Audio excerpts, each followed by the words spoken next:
VRChat, the next frontier. These are the experiences from Gunter's universe. His continuing mission? To seek out and connect with VR devs and passionate enthusiasts. To discuss theories, beliefs, and rhetoric of all kind. And to boldly go where no show has ever gone before.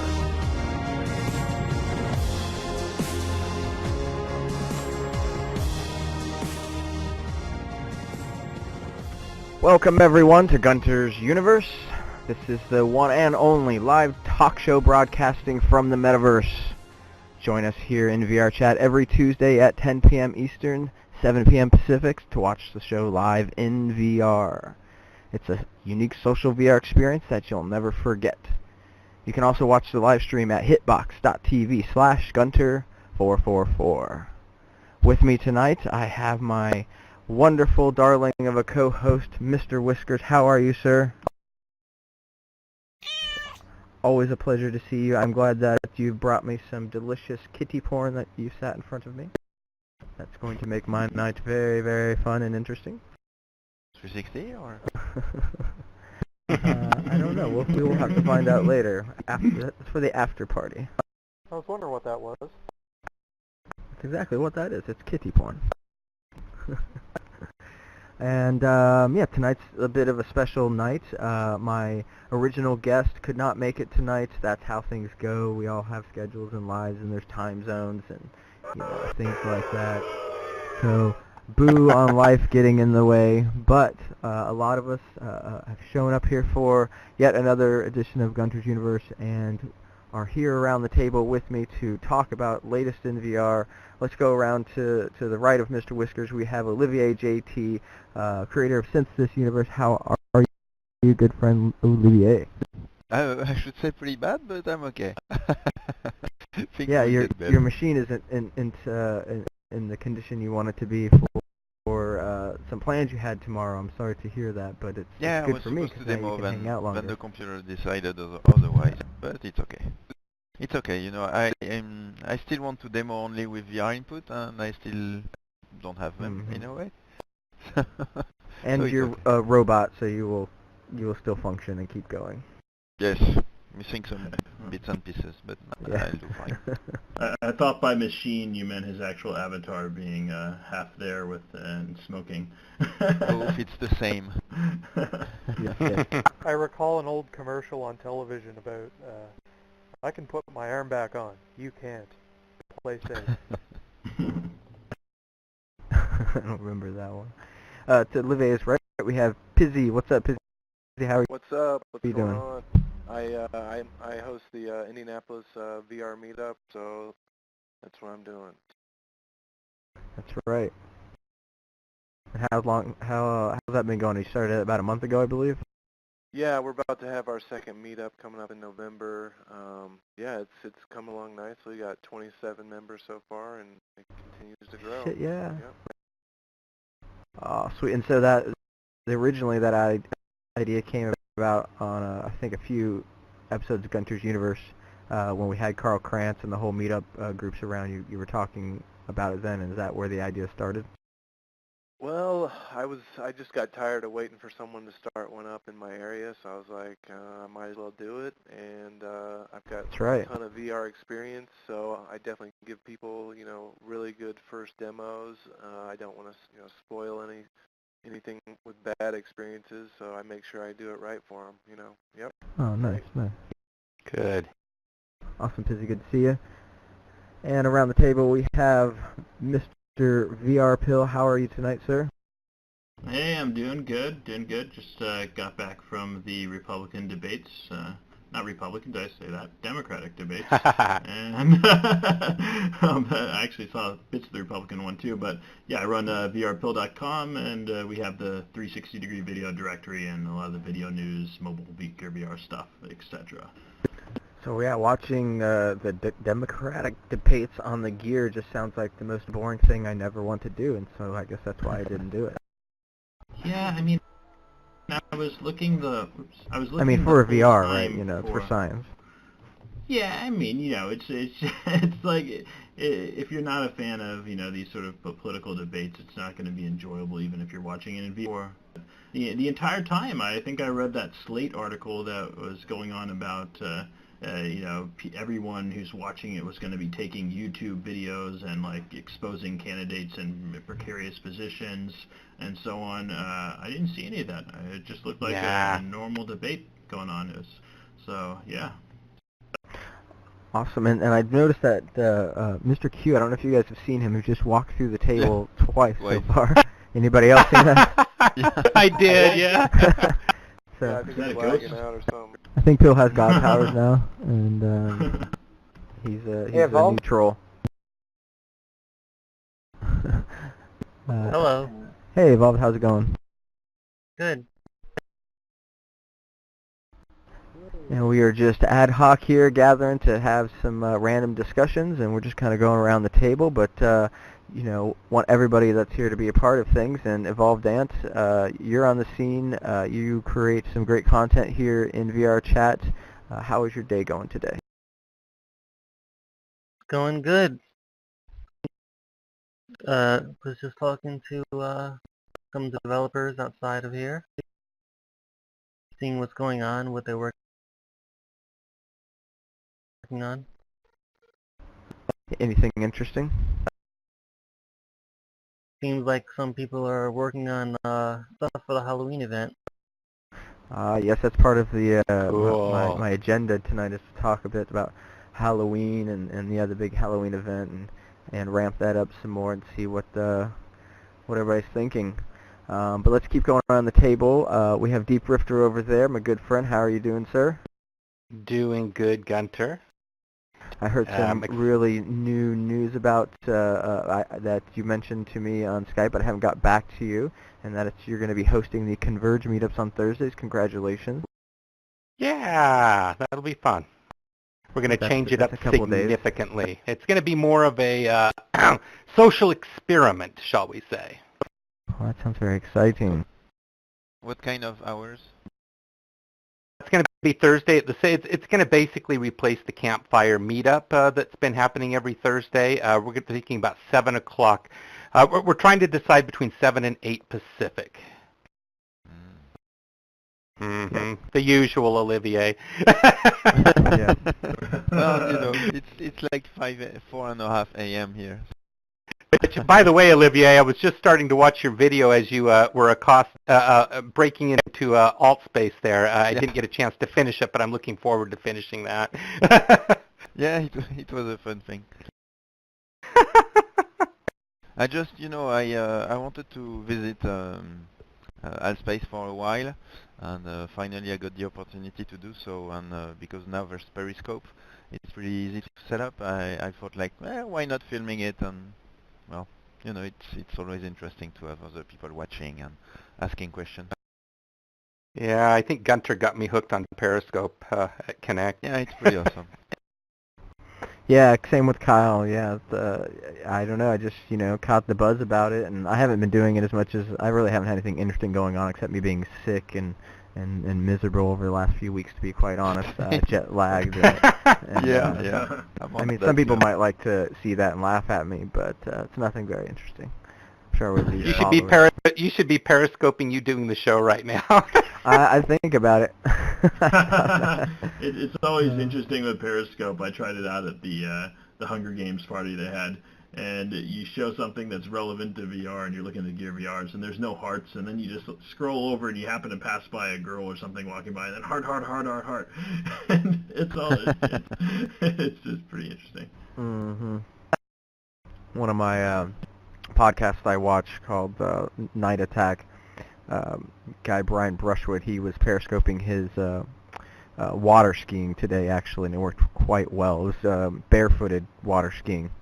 And it's really amazing how well these phones pick up audio. I always thought, like, this whole time periscoping out there Connect was just going to be shit. Nobody's going to be able to hear me. I was assuming the whole time, audio is terrible, but no, it works pretty damn well. I'm pretty surprised. Yeah, I agree. Oh yeah, it does a good job at filtering out the background noise. I'm just very disappointed by the stream resolution, because at the end I was only able to save a video that was 568 by 320. So that's really low res. I think it's dependent on the connection you have at the time Probably. of taking the video. Yeah, so if it's low, you're not going to get as high quality of a stream. But isn't it local, saving it local? Why would that matter? Yeah, it was saved locally on my. Huh. Yeah. Really? I thought it Yeah. streamed it off, though, and because you periscoped it live while you were doing it, right? Yeah, but the stream was better quality for sure. Oh, really? Interesting. Yeah, if you look at the YouTube video I posted, they are so crappy. Yeah. Continuing around the table here, we have CubedParadox. He creates all kinds of great content here in VRChat. How are you doing, Cubed? I'm doing okay. That's cool. I hope maybe we'll bring some fun and excitement and make it a little bit more than okay. Well, Yay, Yeah. cheers! Let's go. My laptop might have died earlier, but besides Oh, that, never mind. I'm doing well. Can't really yeah, that would make my day less than okay, so sorry to hear that. Yeah. But if you remember the maze that I was working on the other day, Yeah. that's looking really good. Oh, yeah. Oh, nice. Oh, man, that maze is scary. Scary Looking stuff. forward to get lost. So yeah, it was just a green hedge maze. Are you planning on doing anything, haunted with that? Oh, it's already pretty spooky, and we'll be adding more to it. Awesome. That's great. Only been a few days since we talked about the Halloween challenge and jam, we could call it, so that's great. But to finish off around the table, we have Mechlei here, who is another VRChat community member creating all kinds of great content. He's custom built this avatar that we see here. It's freaking awesome. How are you doing? Pretty good. How you doing? I'm doing pretty well. I'm excited to be on Gunter's universe. Yay, me too. Let's make it exciting. For a moment there, I was like, oh no, what's gonna happen? It's an hour out. I don't have a show. But then I forgot we are the show. So here it You is. have us. We are family. Alright, so now I just have to figure out what to start with. 1 second. Scroll down, have some notes. A quick note, your cursor is on the bottom of the screen. Working so well. Yeah, I think if we put Gunter in that maze say- alone right now, he would 10 minutes periscoping it, he would freak out if he was the only one in there. I don't freak out very easily. I don't know, man. That maze is scary with the music. Yeah, with the music, but yeah. If it's loud, crazy music in my ear, then nothing I can do. It's just ambient. Same, Yeah, that's okay. It's not real, man. But I got married on Halloween, so I have a love for Halloween. So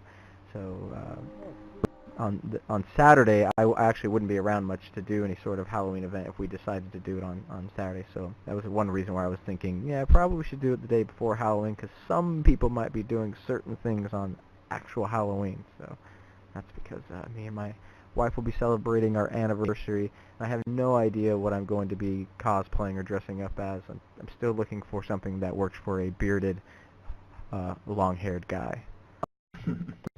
That's not Duck Dynasty. That's a good way to keep You always do each the anniversary. Hobo, yeah. Say what? I was saying that's a good way to keep each anniversary fresh and interesting if it's on Halloween. Yep. Always a different costume, always a different party. Never forget it either. Yep. Ooh. Oh, what was that? Yeah, that was weird. It's a evident ovni, UFO. I've got a Uh, convention going on Halloween. Oh yeah? Tell about it. Yeah, over here in Nova Scotia we have HalCon running from Friday, Saturday, and Sunday on Halloween.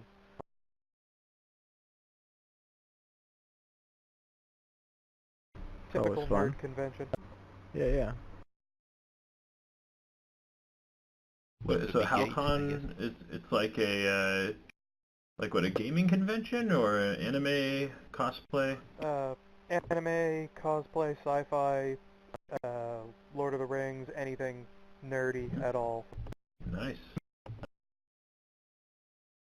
So naturally, I won't look like a complete idiot going on the bus in a costume on Friday. Oh, I've been there with Dragon Con in Atlanta's every Labor Day weekend. I've done that a few times, and all of downtown Atlanta shuts down. Not really shuts down. It stays open, but it's all becomes 50,000 nerds dressed in costumes. And all the hotels are sold out. I mean, you have to get them a year in advance. All the 4 main hotels where all the sessions and action and things are happening in. There's all kinds of things from the card gamings and video games to how to make costumes to all the comic panels and celebrities coming in from like HBO series and Walking Dead stuff to just steampunk conventions to it's all fan-based kind of convention. It's not a put on by an industry like the comics industry or something like that. So the best cosplay comes out of Dragon Con because these people they do it for the 4-day party that they all stay up and don't sleep, and they just the biggest Marriott has just I don't know how many people, thousands in it, packed, just like a big concert, and you're just walking around looking at everybody's costume, taking pictures, partying, drinking, and it's so much fun. It's so ad hoc karaoke, just somebody springs up karaoke out of nowhere, and you see somebody in, when I sang Little Mermaid in karaoke back in Riffmax days, was inspired from seeing somebody dressed up as the Little Mermaid singing karaoke at Dragon Con. So much geek culture and fun there. It's kind of the opposite here, where the community's so small and the nerd community's even smaller. So like, not a whole lot of people show up, and the ones you see on the bus, people just stare at you. It's like you're the only person going that happens to be in costume. Sure. So there aren't a whole lot of. Last year was my first year going. I only managed to get in on Friday because the tickets sell out so quickly. So I was walking around as Wario with the big dirty mustache, and Nice. I managed to score tickets for all 3 days this year, so I'm really excited for Halloween. Hell yeah. Do it up. Yeah, I mean, people would stop me in the streets of Atlanta, and I was Captain America for one of the nights, and little kids wanted to take pictures with you, so you do your citizen duty and take pictures with the kids and tell them to stay in school and run along. So it's fun role-playing and all of that in this whole massive urban environment. So yeah, let's keep talking about Halloween.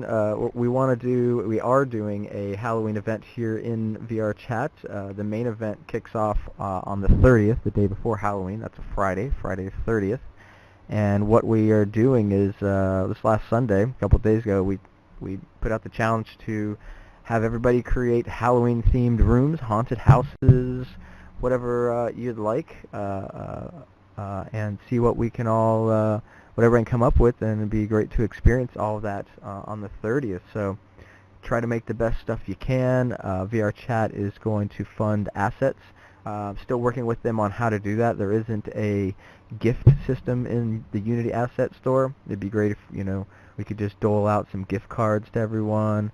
But, we're all a close community here, so we'll figure out what the best way to deal with all of that is. So if you haven't heard about this, definitely participate. At very least, come up with a custom avatar. There's no rules or anything. You can build it yourself. You can bring it in. Just something we haven't seen yet. And just one thing I think makes the most sense. One room or one avatar to show off during the situation. What are you guys' thoughts on that? This is my first time hearing about it. This is cool. just for Halloween. This is so this is like a VR chat jam or a hackathon. It's a challenge. You have from now till the 30th to get your room, that you want to keep it secret. You might need to, get help from a friend or something, and that makes sense. But keep it on the down low so it's a big surprise, so that me and everybody else around here can enjoy checking out your rooms. Plus, we're going to invite the community out. Plus, we're going to talk to Road to VR and those folks and Upload VR about getting an article out, and just really invite everybody out in the community to come check out the coolest Halloween creations that the community can come up with. So this is just kind of the start of it.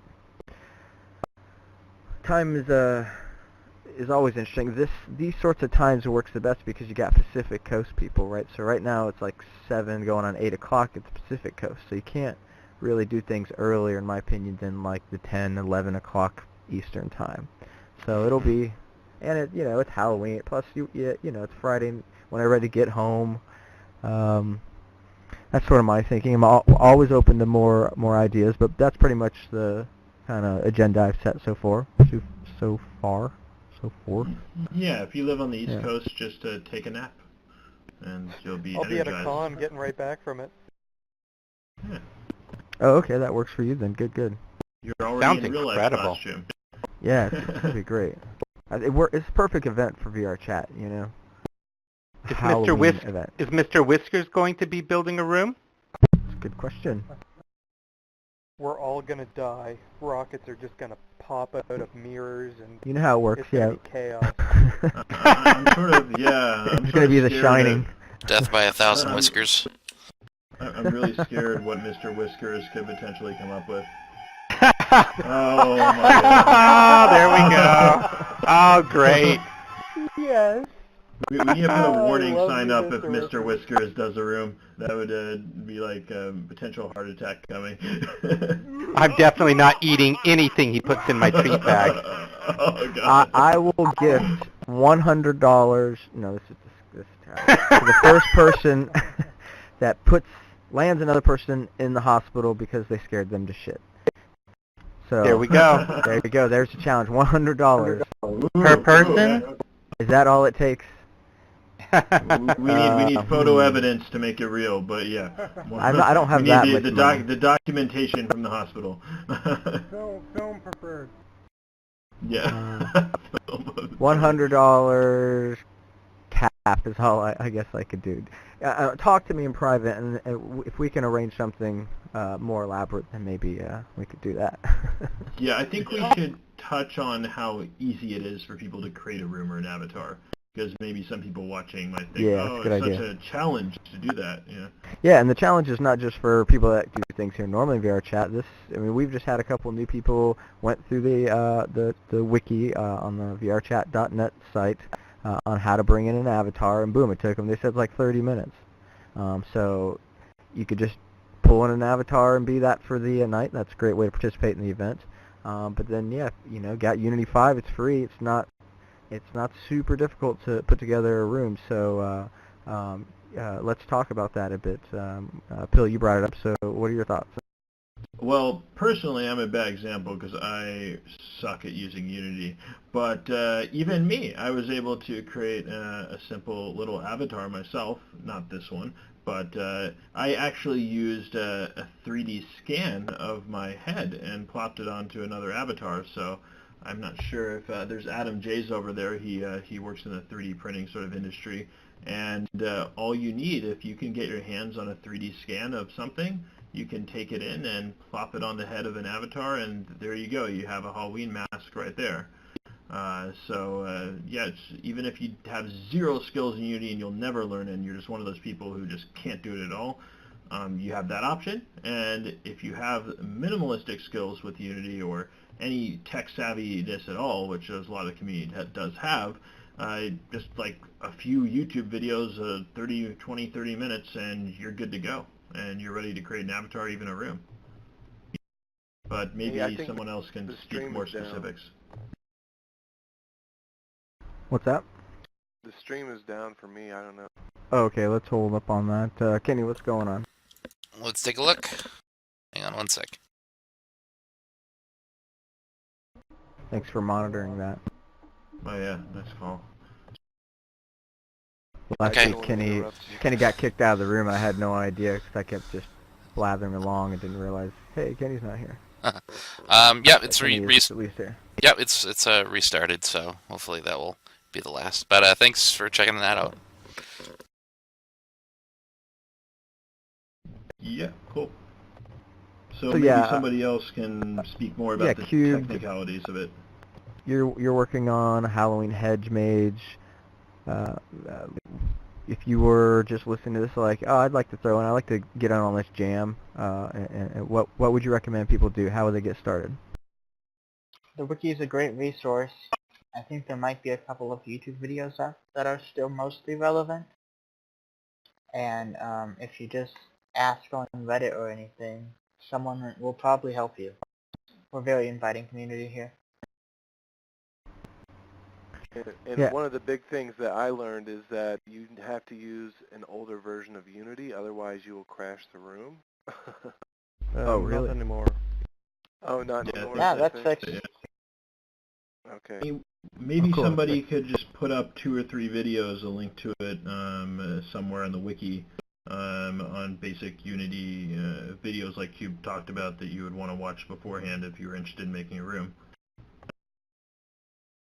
Yeah, like I said, I know there were some when I first joined, but a lot has changed since then. They should mostly be relevant between them and the wiki, which is more up to date. You should be able to get through and make a room. Also, you can just hop on VRChat anytime and ask any of the people here. Skype community too, and I believe I can add people, so if you just send me an email, just going to be feed me, like you're eating, feed me at VRPill.com, and just say add me to the wiki, and not wiki, to the Skype group, and just give me your Skype name, or you can add me on Skype, VRPill, and request it, and I'll put you in the community group, and you can ask away. And you could do the same with me as always. I'm a great liaison between anybody that you've ever seen on the show. Just find me at guntersuniverse.com, and I'm happy to hang out with people all over the place. So we'll get you plugged in. That's definitely the best way to get started. But yeah, if you go to vrchat.net, go to the content tab, there's information about the wiki and how to do things here. But don't be shy. Reach out to us, and why not? This is a great place to create a Halloween space. It won't just be a Halloween demo that you'll put out there for people to download and try on their sole machines, but you'll have people coming into your environment. You can watch them scream and have fun. And yeah, I'm going to promote this a little more on the Reddit as well. So yeah, this is good stuff. Yeah, and even if you scare easily and you're afraid to go at it alone, let us know, and we'll put you with a group so you don't have to, wander off on your own. And yeah, even if you don't want to create an avatar and you don't want to create a room, still come, because these rooms are absolutely incredible, and especially with a Rift or a Vive or whatever headset on, where you're able to be immersed in there. I've seen a preview of a few of them. They're incredible stuff. Oh, so I just wanted to put out this safety video that when you're creating your VRChat rooms, especially Halloween haunted rooms, you want to be very careful and be mindful of all kinds of safety hazards, because we don't want anybody getting hurt or having any VRChat liabilities here. Wait. I thought you said you'd give $100 to somebody getting sent to the hospital. That's different, Mechlei. I'm surprised you can't understand the difference. So this is a weird video I found. Actually came from another podcast I was listening to, and so somebody was, paid to produce this as a real safety video.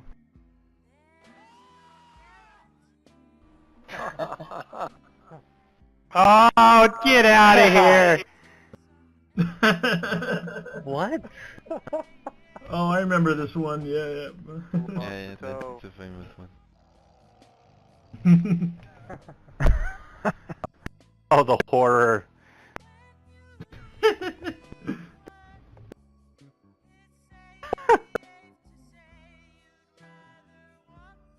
And make sure to put the text there and sing it at the same time. This video is so much better in VR. All these great groovy fonts. I think I found my next karaoke song. Yeah, that's it stronger than pride. You're gonna be so popular. Oh, hey, you guys can see me singing karaoke now in 360 degrees. Cool. Do we want that? I don't know if you Oh, want it. God.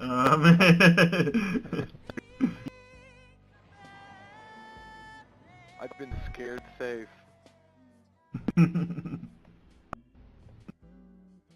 I actually haven't watched the whole video. I don't. Does it get better? I don't need this It looks like grounding it's pen. It looks like it's getting pretty good. Oh man. Or you I wonder go on if live anyone's leak and you see the real ever thing. actually... I wonder if anyone's ever actually injured themselves while filming a safety video.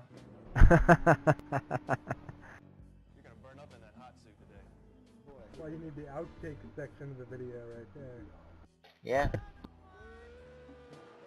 Like, who put the real chemicals in? You're supposed to be fake chemicals.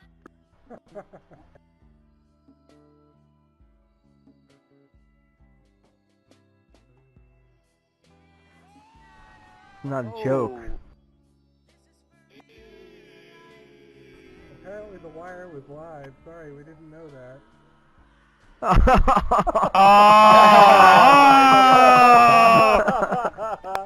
The hard hat may be hot.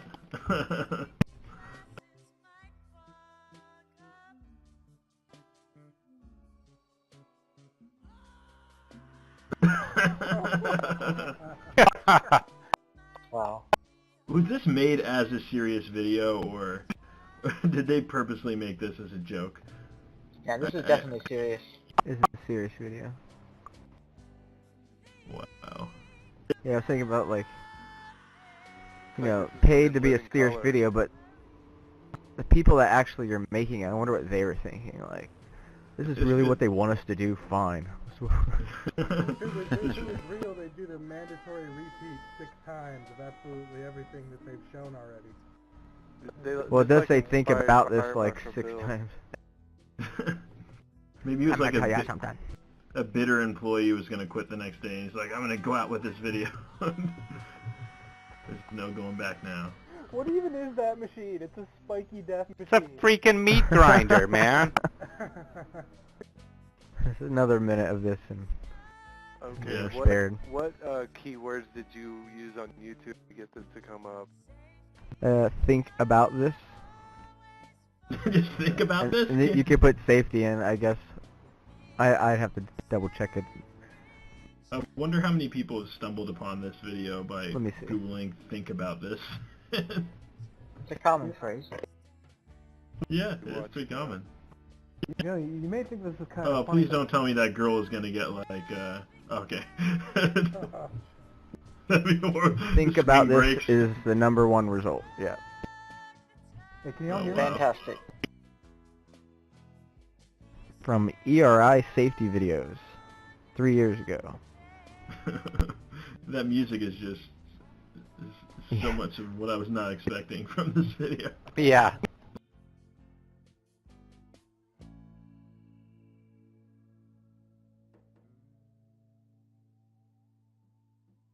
Come home one more time. That's kind of weird. Before you get mauled the next day, because that's a really unsafe environment.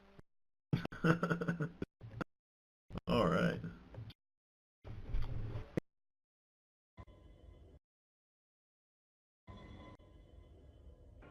Cyberpunk. The term was first used to describe a new So this is not what we're gonna watch, but I accidentally clicked it. And It was inaugural. How can Is you the not? meeting already Three, is the four, meeting on already copy over right with, now. or did it take place? Nebula, Locus, and Philip K. Dick Awards. Still happening. What's that? We're here right now. Indeed. So is Mr. Boone here tonight? Nope. He couldn't make it. No. He might have been kidnapped. Make it, huh? yeah. So he couldn't make it last time, but I was able to get another guest in time. Unfortunately, this time he had an emergency and couldn't make it last minute. So luckily, all of us good fellows here are able to entertain months on end, and so we've got some really cool, fun stuff that we're chatting about tonight. The next thing I want to talk about is some of the stuff about the metaverse and stuff that Palmer was kind of talking about in some Upload VR article that I've seen. Also, there's been some more toy box videos that we were able to see today that I thought are interesting, and I have some thoughts on that. So let me see how I want to go through this. Let's watch some toy box, and then I'm gonna say a few things.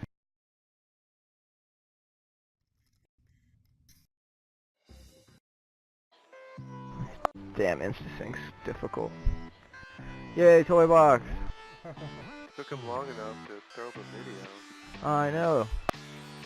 Makes me want to go back in so bad. So bad. Right now, if we had all these toys right here, Yeah, what the fuck, dude? that would be great.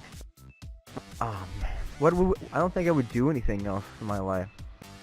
There'd just be people like using the slingshot at us as we're talking from the audience. Who was that? This is what I need in the show. Just like slingshot to the face when I'm stumbling over my words, or lighting fireworks for excitement, or somebody miming me with a Muppet right behind my face as I talk. Audience participation. And then shrink the audience and put them on the table. There'll be someone out there There's a that couple more creates here. So then we get Whoa. this look at it. Wow. Did they show the hand puppet yet? I didn't see. Yeah. I don't know if I saw it yet. And then light the Roman candle.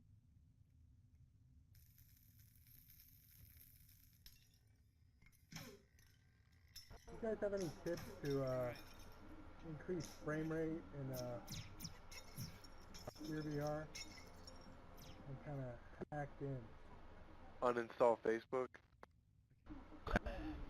Good plan. Yeah, you want to make sure everything first on the Gear VR is disabled, like all the other apps running. Have you seen this one? And then go like this. I have not seen this one. Huh.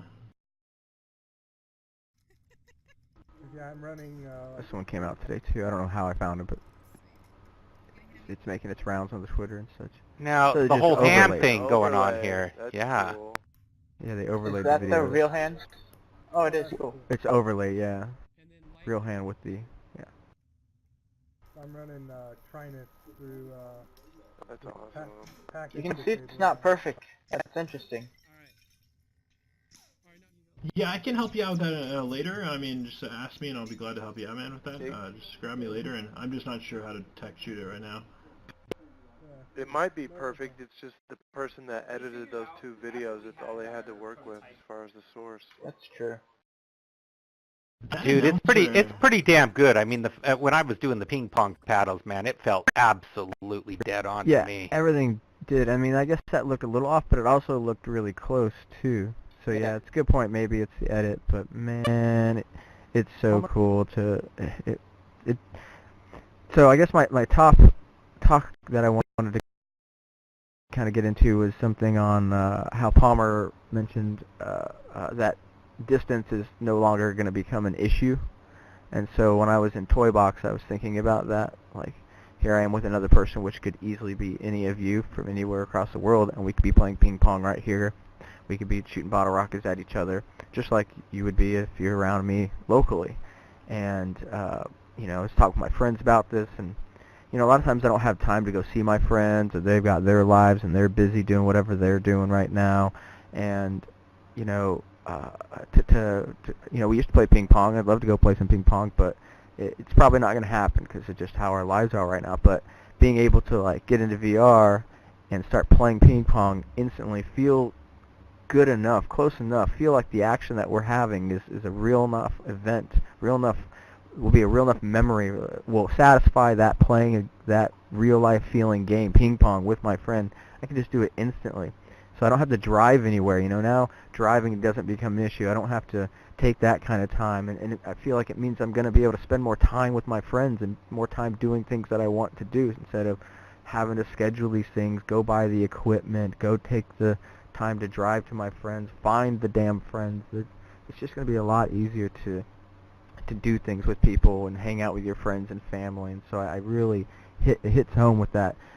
Distance is not going to be nearly much of an issue. You're not going to be like, it's all the way over there. I'm going to pass. I don't want to go over there. Now we're going to be able to just teleport other places and be there. So that's kind of what I wanted to kick off this next topic. What do you guys think about that? Well, until you have the complete package, including tactile elements where you can touch out and feel things, I think there will always be a pretty good need to go out and hang out with your friends and travel and meet people in person. But once there is that tactile element in the metaverse, and you're able to move around like in those toy box demo videos, and completely interact in a very believable environment.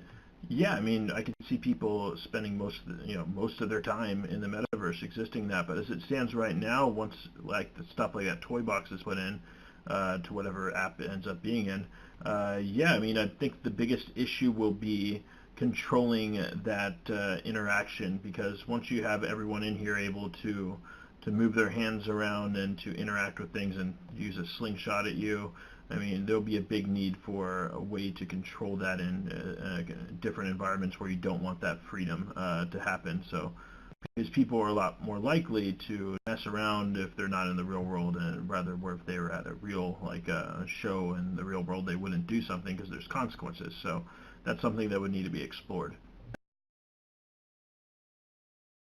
I think you're right. It's all about teleporting and shortening the gap. I'm not sure if haptics. I mean, haptics will improve it, but I mean, if you look forward, Facebook is investing in the final platform. So I mean, until we get there, 5, 10, 15 years later, it'll just continue to shorten the gap and add different senses and realism.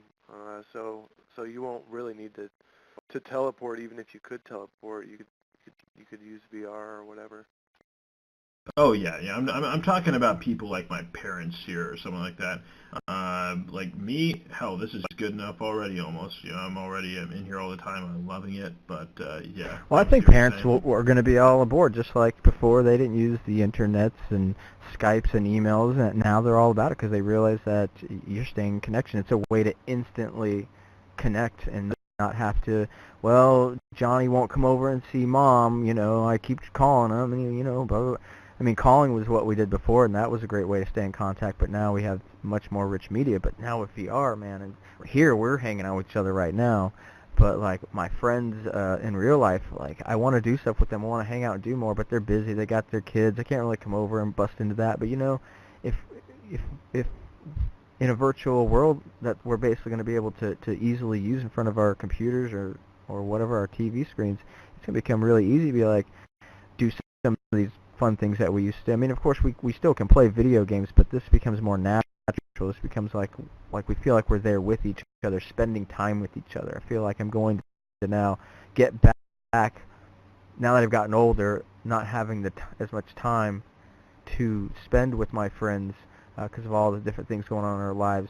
I'm now going to be able to have more moments with them via virtual reality, and I'm really excited about that. I feel like I'm gonna be able to spend less time trying to figure out when I'm gonna spend time with them and how I'm gonna get there, or especially friends that are long distance. It's like we're gonna be able to get a lot of satisfaction out of just shooting laser guns or playing duck hunt that feel like we're right next to each other, or any of these VR things. But just the whole toy box really sold it to me, because it's just like you're in a shared room now. Like half of their room is connected to your half of your room, and here you are.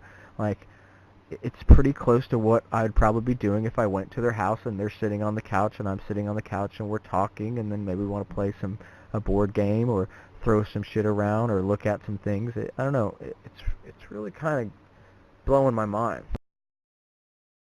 Yeah. It's another one of those instant service, like instant gratification. It's just another one of those, turn it on and you go. It is, but I think it's important because I feel like as me and my friends got older, like we don't spend that time with each other, and I think the only way I'm going to be able to rekindle it as much as I want it, like it used to be, is to make it instant, so I can fit it in between the other family life, the other duties that I have going on, and I'm really excited to be able to bring just less time driving, less time figuring out logistics, and more time feeling like I'm interacting with other people in my life, which is what I'm doing right here, which I couldn't do before VR either. I wasn't doing it now this last couple of years, interacting with all kinds of you guys here. Just, it's so good for my health, and it's way valuable to me. It's worth the time. Oh yeah, I'm not saying that there's not a certain sizable section of the population that will catch on to this quicker than others, but I still think that a vast majority of the population out there will only use VR in short bursts for the near future, and maybe like the next 2 to 3 years or so, depending on how things go. Because it's just, I've had a lot of conversations with these people who you don't see all the time in the media being talked about, who really just, even after they've seen it, they're like, it's not enough yet where I feel comfortable using it all the time. No, this is we are the ones seeing the future because they're ones trying the future, and so we're able to project what people are going to want to do, and we know where it is right now. Like, people aren't going to want to sit in VRChat as VRChat stands doing what we're doing right here. That's not what the masses are going to want to do. They're going to want to do something similar, though, that we're like it's like the archetype is stuff is being built, like being around your family around a table is what we're archetyping, and that is something they're going to want to do. And so 10 years, this is what I see. Just like when the internet was BBS's, hell no, mom and grandpa didn't want anything to do with dialing up and dealing with passwords and all that. But now with password managers and shit, that saves that stuff for them and makes it 1-2 click. Now they are like, oh, they see the value of being able to use the internet. So so for me, it's about seeing the inevitability that we're all going to be using this technology to interface with each other because it's so convenient, because it's so and the value, it's not like I mean, we do it on the telephone. Why do we sit on the telephone and yak and talk all the time with people? Because we want to stay connected with them. That's our way to stay connected long distance. But now, of course, through social media and other things we do, but this to me is that next like hot medium that is going to allow us to really be connected with each other. And I can't see it not sweeping over pretty much everybody. I mean, there's some people that don't use the phone and have agoraphobia or have there's edge cases, but I say most people are going to interact this way, because why drive down 30 minutes to somebody's house when it's going to feel pretty damn close? Like, let's talk here. This works just fine. Let's hang out and do stuff here until this doesn't meet the needs, and then we'll go make that appointment or go decide to do that thing that's not in VR. Yeah, it's coming. Go ahead. You see this mostly as entertainment and for Skype and seeing family and friends, but what about work? Once probably the solution will be to have a special uniform room that every company has, identical room in terms of layout, and you can have meetings, and you can have why are you going to work? I'm pretty sure most of the people who are working could work at home with a very high connection and VR or AR to interact with people. So it will save a lot on commute, which is absolutely insane especially in LA and San Francisco. So there's a big need for that. I don't know what will come first, if it's going to be the self-driving car, where people are looking forward to spend time working in the car, because when you look at the most of the people who are driving, they are driving alone in a big car, so that's a big waste in every aspect. So the professional aspect of not going to work is probably going to change the whole layout of the cities and the life. That's interesting. Yeah. There's definitely a transitional period to this, but like Gunter said, eventually everyone will be pretty much in the metaverse, some version of it, existing as part of their daily lives.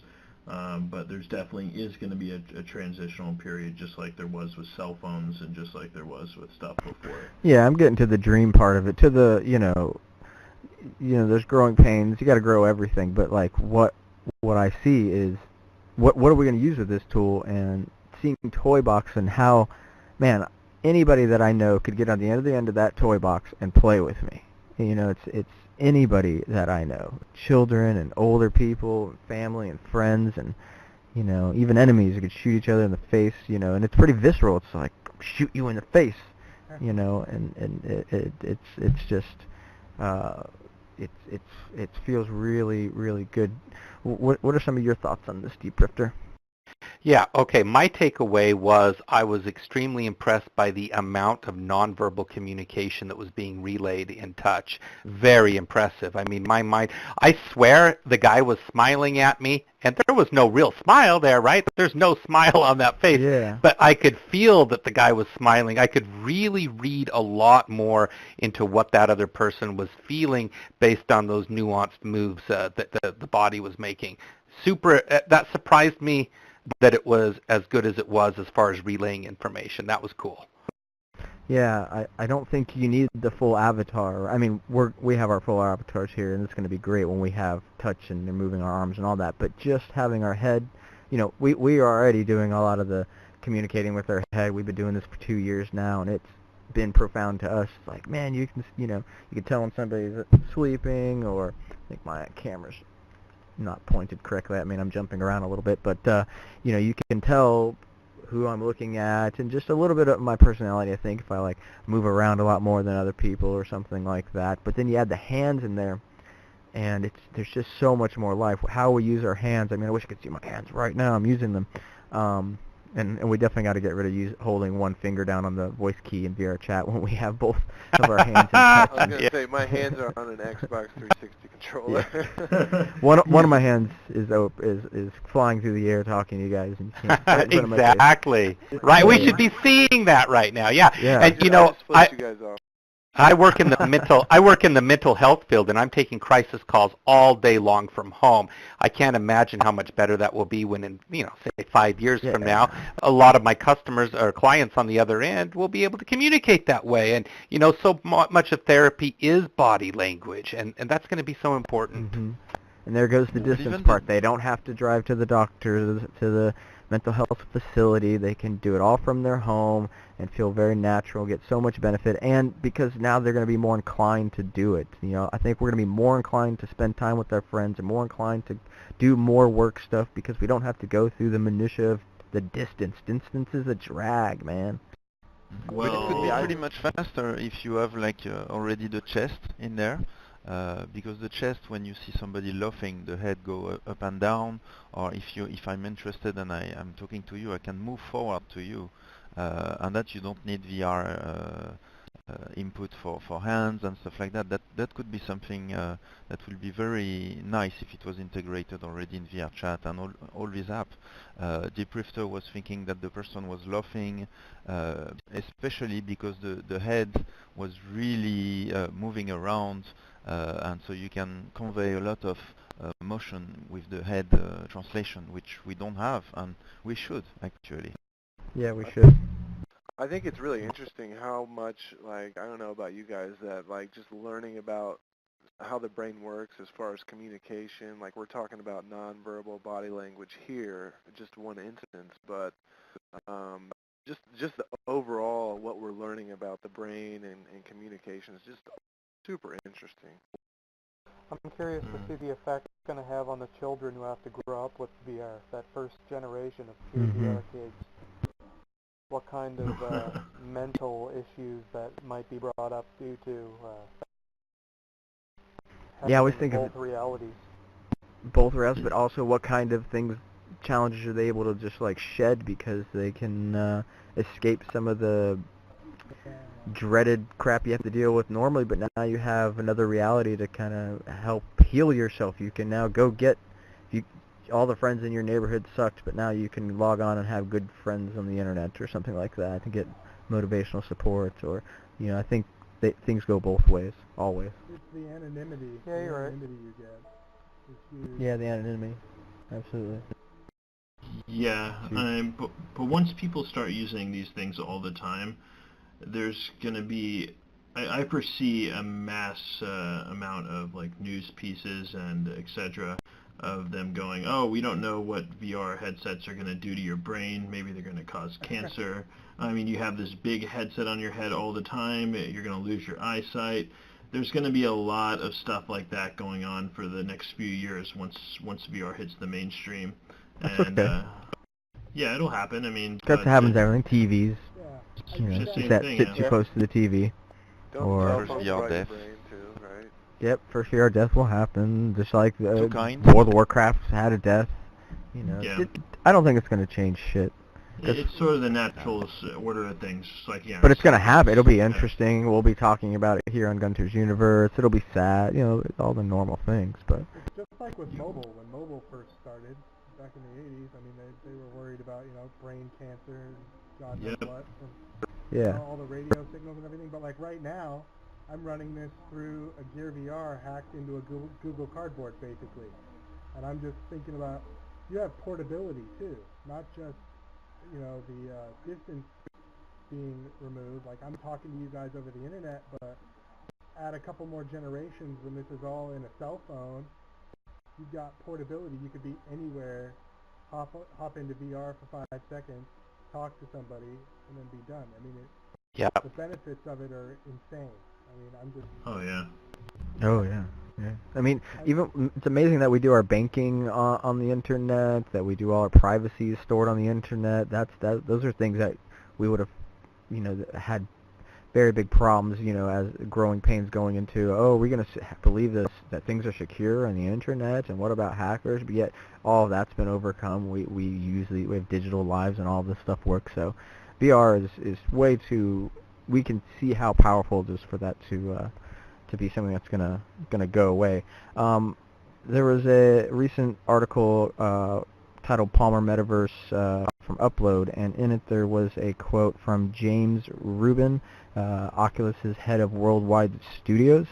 He says, "Even without the voice, I can tell you which one is which just by watching the hand gestures and the hand movement, because we all have nuanced individual humanity in a way that we move, and I can pick my friends out, see that instance and that transmission of humanity and social on a level you really haven't seen before. Not surprisingly, it's the reason why, you know, Oculus is part of Facebook. You know, they're trying to do this whole social thing with them." And we were seeing there basically in the Toy Box clips that you could tell different types of people. When we were trying Toy Box, you could tell like the other person was smiling or having a good time, even though all that information wasn't there. So I remember seeing this video on brain games. I don't watch a lot of TV, but it was on some Hulu, and I turned it on a couple times, and it was kind of interesting. Let me play it for you now. Yeah, that was a cool show.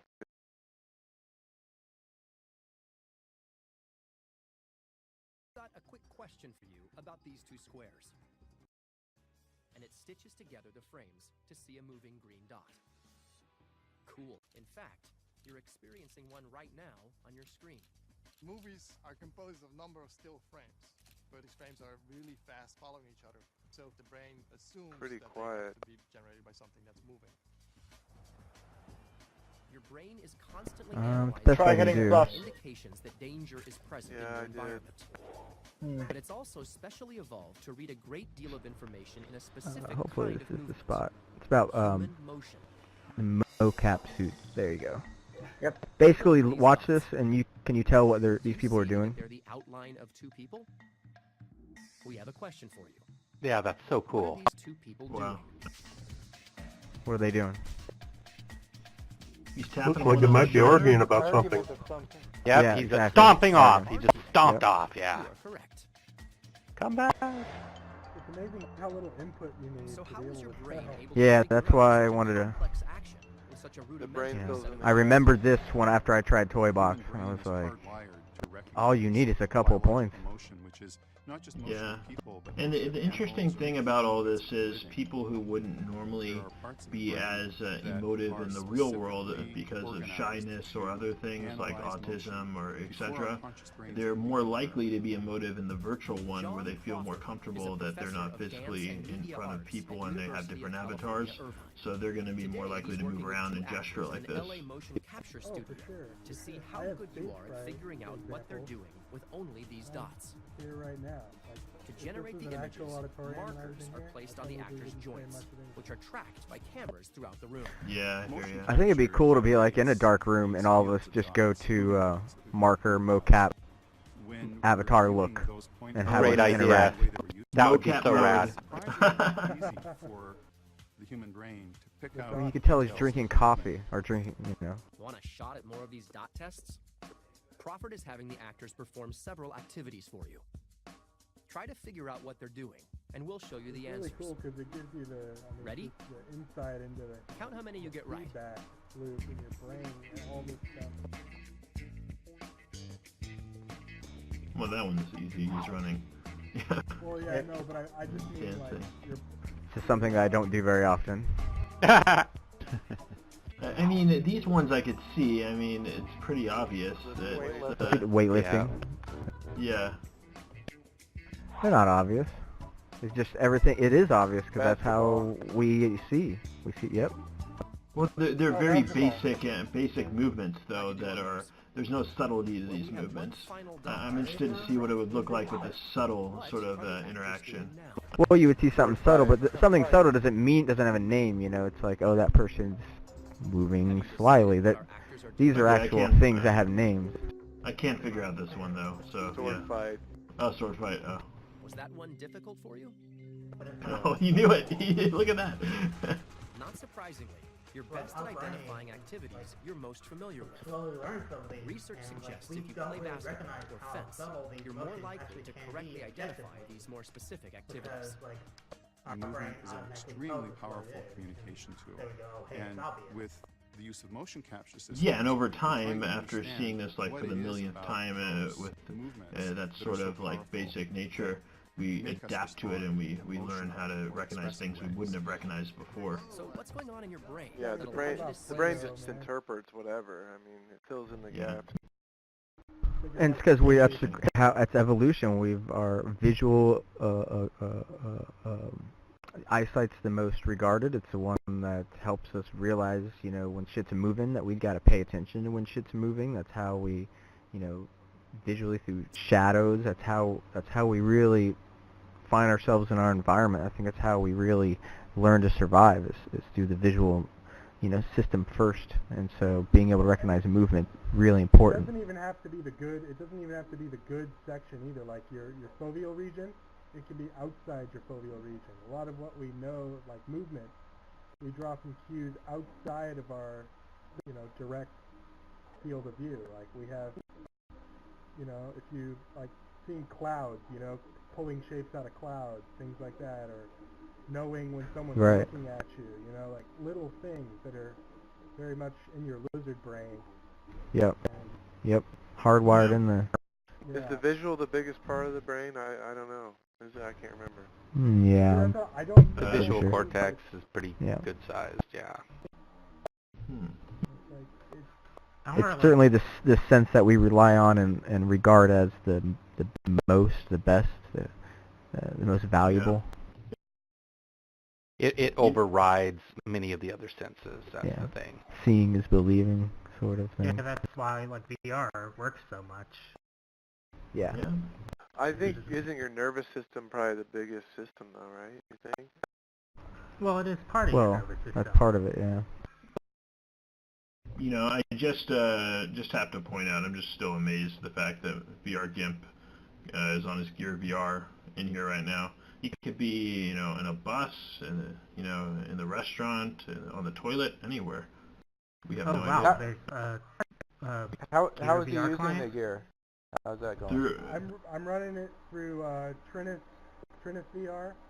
So I have package enabler or disabler on my phone, so I'm running it through like a Google Cardboard type of hack. So what kind of frame rate are you getting? Oh, horrible. Because I tried Trinus with Wi-Fi. You can do it with Wi-Fi or USB. Yeah, I'm using it with Wi-Fi right now because I can't figure out how to mount it with a USB cable attached. I can't figure out how to mount it in the gear, so I'm doing Wi-Fi, but it's working. Yeah. Well, I have a question for you. can your system generate its own Wi-Fi hotspot with a dongle, or if it's a laptop? Yeah, it is a laptop, so I could. Alright, so you want to go through that option rather than your Wi-Fi router, and you're going to improve your frame rate dramatically. So just use my internal laptop as a because I think there's an option to make a hotspot. Like I said, I just that's how I use it, and it's but you get way less lag than you would with the Wi-Fi router. Yeah. How's your IP? I'm amazed. Say again? How's your IPD? Because I used it on Homedo, and I could get the frame rate pretty decent, but I couldn't get the IPD set up properly. And I have a 5.7 inch. I'm at 55 on the low end. I'm at 55 on the low end, but I haven't had any issues. I also have monocular vision, so that helps. Wow. Cool. Yeah. Okay. Yeah. So yeah, of course, having these things be available via mobile is just the next level, and just we're gonna be able to teleport anywhere we want to any of our friends, and I can't wait till from it's any place. integrated on a phone. Once it's on a phone, 100%, and I could just pull it out of my pocket and go. It's blowing my mind every day. Oh, we lost someone. So, Pizzy, come back. So yeah, that's what's been blowing my mind, is just thinking about distance, how that's how we're really going to be able to feel like we're with somebody. Just Toybox did it for me. We're seeing examples that we're feeling presence by being around other people. We've been playing these realms, and then I was thinking back to like just technology mediums over the years, and so we have things like the telephone, and how the impact that these kinds of technologies have on the world. And one thing I remember hearing about telephone is that when the telephone was invented, it allowed families and people to leave where they are from. Normally people where they grew up is where they stayed, but when the telephone came out, they started venturing further because they could stay in touch with mom and dad and family and see what's going on. So they would go further and see what's out there and move to different areas, and they could still stay in touch. So the telephone was this means for people to be able to travel and go beyond, and I feel like this sort of technology where we're going to, of course the internet and all these things are doing this. I live in an RV in a digital nomad lifestyle now, so using the internet and these tools and Skype is what's allowing me to work remotely and these kinds of things. But I can really see, like, Skype's one thing to stay in contact with friends and family, but being in VR is going to be more of the real deal. I can really feel like I'm hanging out with my bud, like I used to hang out with my buds, and it doesn't matter where I'm at. And then I even would start to extrapolate that into space travel, and could see that we could start to go up and hang out into our little space stations, or take our space trips up into the orbit of the Earth and hang out there for a while and be able to stay connected via virtual reality with people back home, and not feel so alone or lost or disconnected. That will start to be a possibility now. Will cultures begin to be defined by where you're hanging out in the metaverse rather than by physical geographical boundaries? Wow, that'd be amazing. Yeah. Yeah, I'm super interested. Hopefully, like, society might become less greedy and less materialistic, so you don't have to, like, live in a McMansion. You can just, do whatever, and have a virtual mansion, Yeah, that will be the McMansion. I'm hoping What sort of crimes will be committed in virtual reality? Well, you can censor these people. You can mute them. You can deal with hacking, I guess, is getting into the data. That kind of crime would be the real crime. But maybe impersonation as well, like pretending to be somebody. Oh, I don't know. That's know. the biggest issue, yeah. Yeah. Securing your own identity.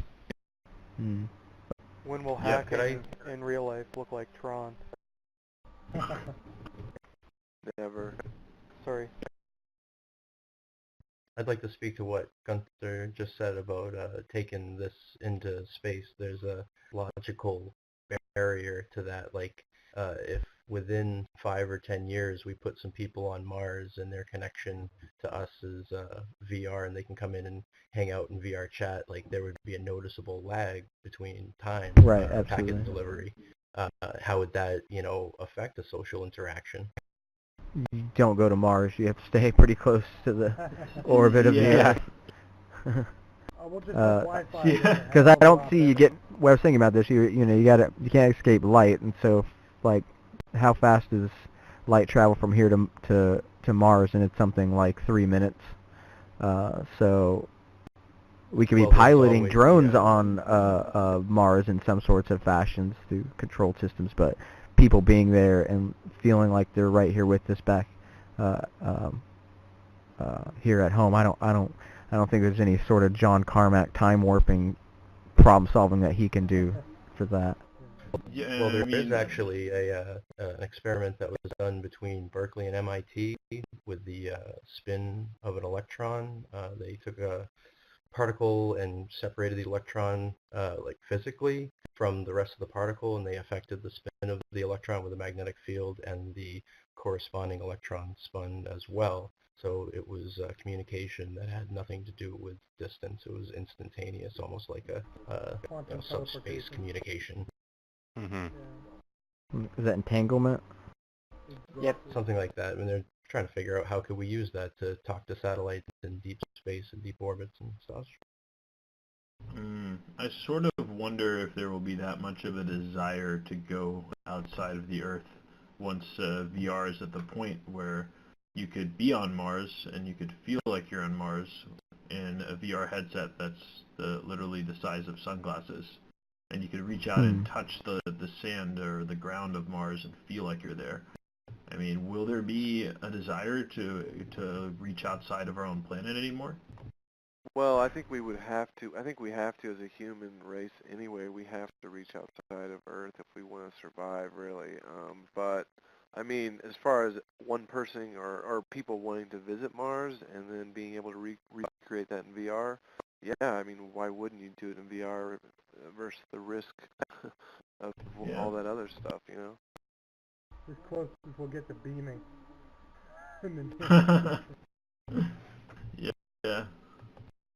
Well, and humans have a fascination with traveling into space, and so I think we will send our probes and want to do it virtually. But I don't know. I find taking, having hotels or stations up in space to where we can go to and be in zero gravity, and I don't know, you could fit a lot of housing out there, or you could take a lot of stuff that's here on the planet and move it out there possibly, or I don't know what we could do with the moon, but seems like a place to explore, right? I mean, obviously it's even in the media right now of sort of the space exploration and all that. So virtual reality, I think, is going to be an invaluable tool to help aid with if there's humans involved in that sort of expeditions, to help getting them connected, and we're going to be able to explore even further and feel like we're still connected even more so. Mm-hmm. I did want to mention one thing about going back about 20 minutes or so about the mic, and maybe we'll need to figure out a way with hand motion to speak without touching anything. I don't know how much experience you guys have like playing online games where you're in Mumble or different voice chat software, but usually the first thing people tell people to do is use push to talk, because you always have that person that's on free talk mode and you hear like the fan or the wind or their heavy breathing.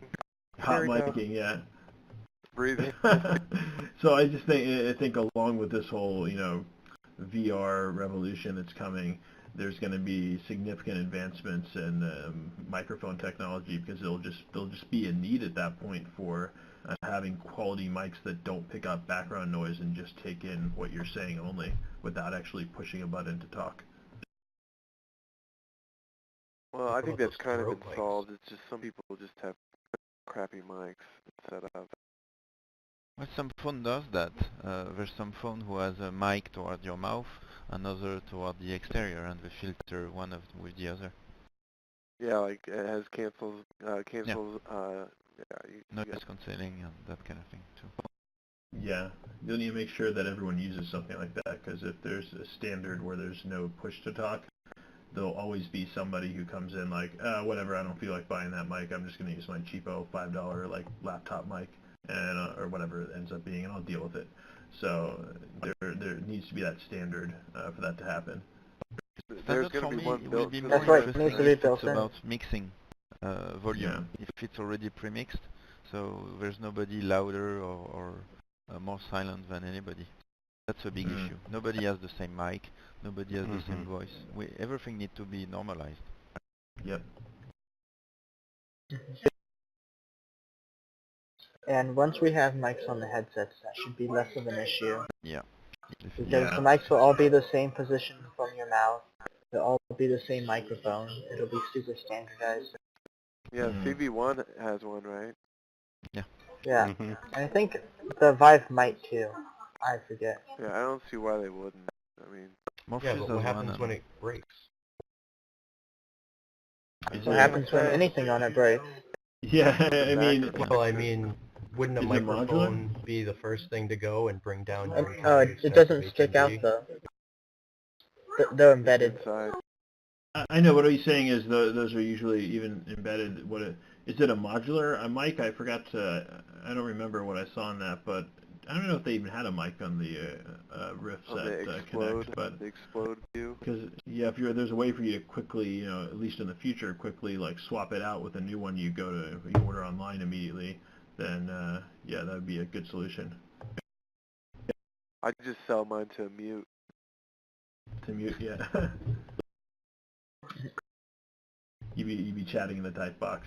Mic is broken. I'll be talking again in a week. All right, so change to gears, but it's similar on how is this stuff going to affect society. And there was a post that was up on the top of the Reddit yesterday about a gentleman who had been recently divorced and is finding enjoyment in virtual reality porn, and seems like he might not want to go back, that he's getting a lot out of it and doesn't have to deal with the whole relationship part of it, which was something that he's of course hurting from. And how what do you guys think about using pornography to essentially in VR potentially replacing, could it replace human contact? Is this a danger? There was, a bunch of stuff in the thread that people were going on about. Dave's just dying to chime in on this one. Somebody just say porn? Yeah, hold on. Okay, sorry, I was on Hitbox. I had to come back here, so. Well, I uploaded that for sure. Yeah. Okay. So, so the title is A Divorced Man with VR Porn. As a divorced man with VR porn, I think I now prefer VR sex to the real thing. And, he was really digging the porn that's on the Gear VR that he saw, which, I find it a bit surprising that somebody's really falling madly in love with VR porn at the moment. But, being able to become very intimate with each other through these technologies, hang out with your friends, collapsing distance, you'll also be able to have these virtual porn experiences, but they'll also be able to be simulated. And how do you think this might change our culture if we're able to have a lot of those sorts of intimacies done through VR? I guess sort of even starts to make me think of Demolition Days. Well, we are about to find out. Since I'm probably one of the few people that have access to every single VR porn thing out there, like I have a membership to Naughty America, Virtual Real Porn, Badoink, VR Titties, everything. And I could say that I don't think you'll replace the real thing, because there's that wow factor when you first do it. And then after that, it's kind of like, okay, it's like 2D porn now, but it's better. But it's not the real thing. So unless they put in like haptic feedback where you can actually feel the girl, like put your hands around her waist using a glove or something, and you can feel the pressure of her waist, then I think that some people might be able to replace the real thing. Well, Which will be never. will it be okay? Not everybody's going to do this. I certainly can't imagine that. But there's probably going to be a lot. And is there a trade-off? Like, okay, well, I can't completely do everything like I could in a normal sexual relationship and experience, but I can start to get more and more and more. That there are extra devices, there are extra senses being captured in 10, 20 years to where you're able to really feel more a part of this intimate experience with another person. And the trade-off is like you can just go do this, whether it's casually or just not worrying of any kind of disease or not having to shower afterward. I don't know. It's just, is there benefits then that start to make people? I mean, I guess it's like how people may use porn for masturbation now. It's just another part of what they do along with having intimacy with a partner as well. But there's a lot of talk in this thread, and I thought there was, is there any problems you could see going forward with this? I don't think that, like Dave said, it will replace actual relationships. But even when it gets to the point where you feel and you realistically believe that you are there, physically, and you're able to touch and everything. And the biggest reason for that is the whole, the intellectual connection you have with a partner, the conversations, there's more to it. Some guys may be able to go their whole life by watching VR porn and feeling like they're really there with stage performances or, actors or whoever, girls who do it for money, but for many guys still need that, and women too, obviously, that sort of emotional connection. So while I think it could quite possibly replace physically meeting up with people and doing that, there will always need to be that other person on the other side, unless it, AI gets to the point where they can believably make someone believe that they're having a relationship, like that movie Her or something. Yeah. You know what? I'm opening a huge cam studio in Los Angeles probably next month, and I'm going to have like 30 girls in there at one time, and I would like to meet up with like Ellie Darling or whatever, and possibly have some kind of partnership where we can put some of these girls in 360 and these like perfect 10 girls and have people. I think if the girl is alive and real and it's not a recorded video, and you can go in a private one-on-one session, I think, yes, it can, in a sense, replace having a girlfriend. I mean, 2D porn for me is replace having a girlfriend. So more so would virtual VR porn would replace that. Yeah, I mean, sometimes getting a girlfriend or the maintenance of a wife, or there's a ton of us that are on the autistic spectrum that, makes all this even more challenging. And so, there's a lot of people in those boats that it's really like they're spending lots of their time and effort and heart trying to figure this out. And in the climate of especially I would assume the United States, with our media, with, keeping up with the Kardashians, being the mindset that's, sort of poisoning, I guess, our culture and all kinds of, the whole having to look the prettiest and all of that being quite prevalent, and it's kind of a cancer. I could see, that stuff there's a lot of heartache going on. So, maybe screw that. I can get enough out of this and then do other things in my life with my time instead of fretting or going crazy over a girl, or guy. I'm not sure with the way you use the term having a girlfriend.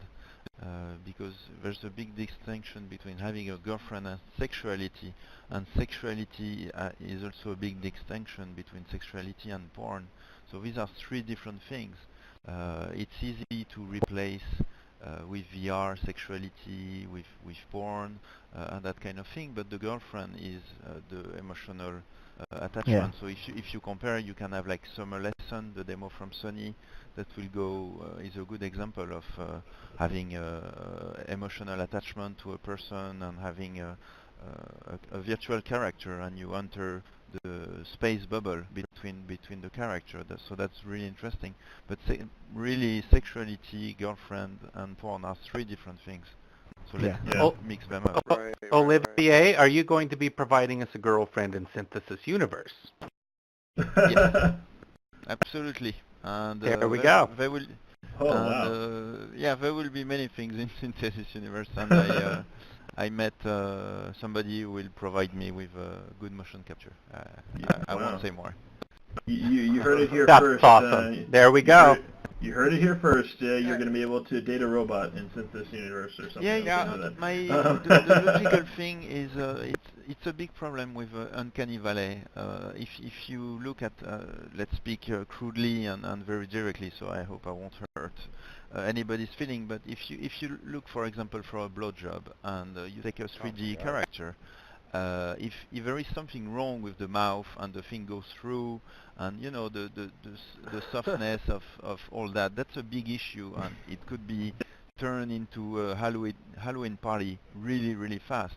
So having something where everything is stylized, similar to Synthesis Universe, or something even more abstract, can really avoid that kind of terrible experience. I mean, if you have a 3D character, you look at right now all the 3D porn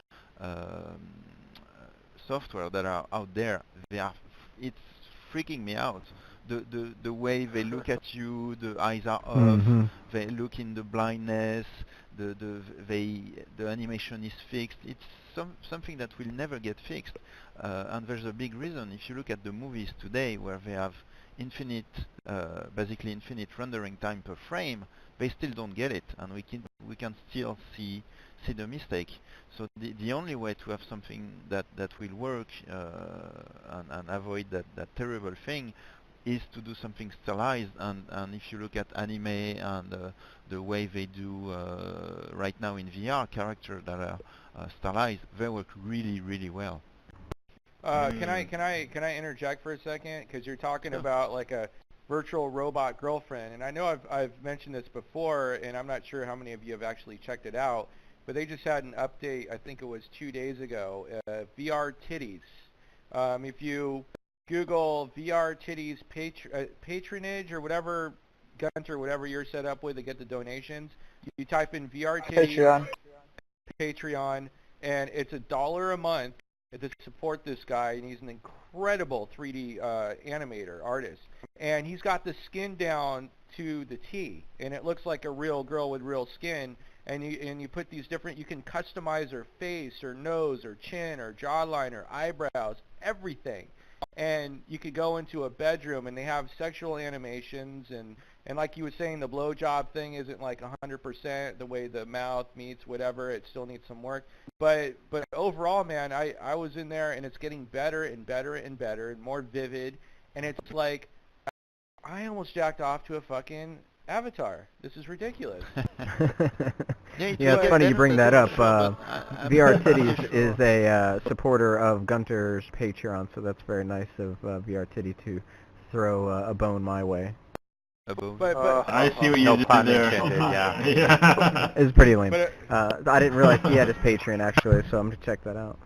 Yeah, I mean, if you want to support something like what Olivier is saying, support that guy, and you could give him advice, and every week the guy like upgrades it. It's like the software is probably worth $100. Like if you were to go out and purchase it, it's worth $100. I would pay $100, and it's pretty exciting. And you get kind of you get the emotions that you get of having a girl in your room, because she. And by the way, what's really cool, you can have her. You know, you can step outside of the character and zoom around the room like you're watching a porno, and you can zoom under things and around things, and kind of like create your own porn in VR. It's crazy. Interesting. So, what the Japanese are doing with, I don't know if you heard about Sexy Beach, like the sand thing, of course. They are doing some anime kind of character pretty realistically. Oh, sorry.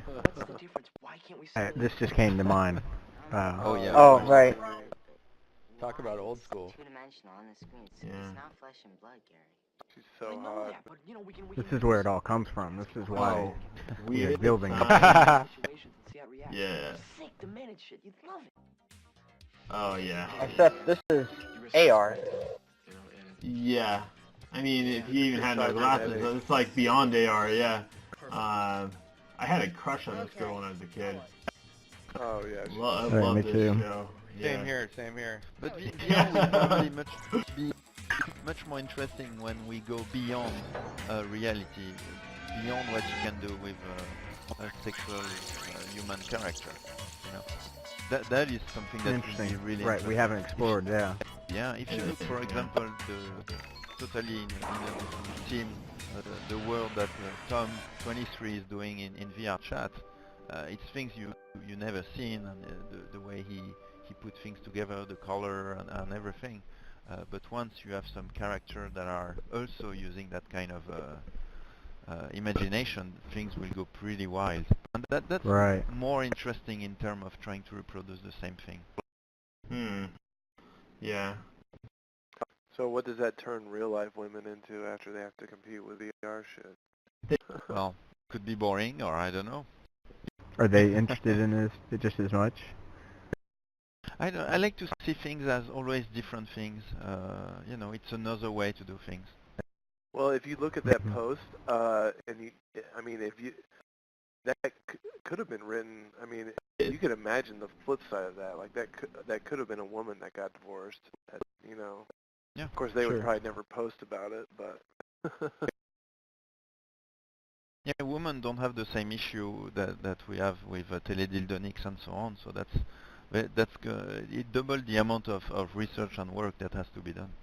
That's why I was saying I don't think anything that's going to change in any way until they have some sort of artificial intelligence that's able to replicate how a real woman would respond and how she would talk with you, and so you'd feel like you were actually in a real relationship.